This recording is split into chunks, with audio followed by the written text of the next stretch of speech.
Hi there, Facebook fans. Today we are working on repairing some net fence, and I thought I'd show you some of the things that we're working on to hopefully make the net fences work better.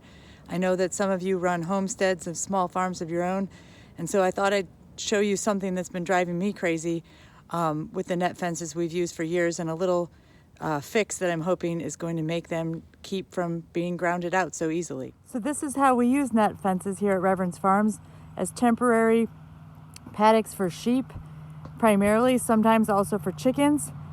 There's our ram over there by the hay bale. You can see that this is a winter pasture for them. They have access to a barn.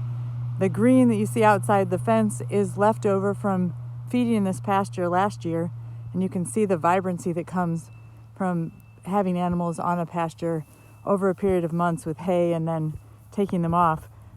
But the real thing I wanted you to see is how we use net fences. And so when those net fences stay hot, they're a semi-permanent or very portable way of us moving sheep around and keeping them contained.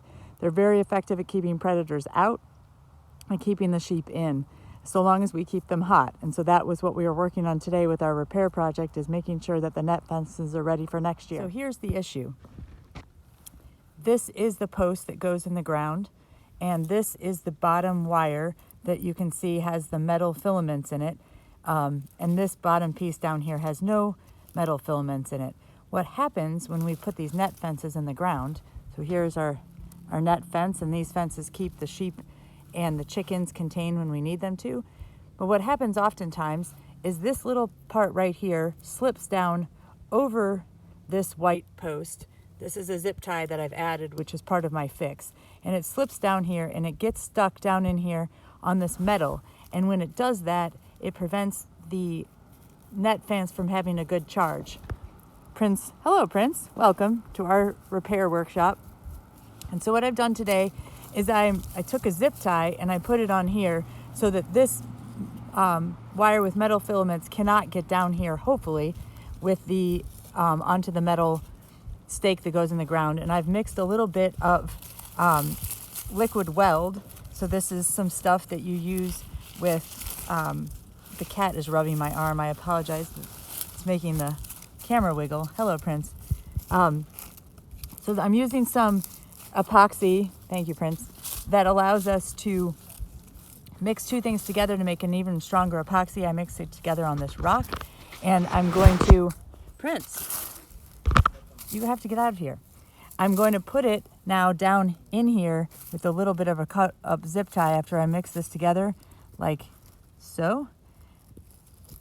This has a 4 to 6 hour set. It sets when it's around best at 40 degrees and higher, but it will even set lower than that. So what I'm going to do is just put this on here, and when the cat gets out of here, you can see over time that it's very easy, like this hole right here. For net fences to get torn, they can just get caught simply on a metal hook or something and they rip. And so these are the kind of repairs we're making today. Okay, we're back without Prince now. I've come to the other end of the fence where I started this project. This is the first one that I did. You can see that I cut the zip tie here, and here's where my epoxy is. I then slid the zip tie down. I didn't loosen the zip tie before I slipped it down, and it seemed to work fine. And the epoxy seems to have gotten under and in there, and I am fairly confident this is going to work. So we'll test it out next year and I'll let you know. But in the meantime, I just wanted to show you how we are making fences a little better around here at Reverence Farms.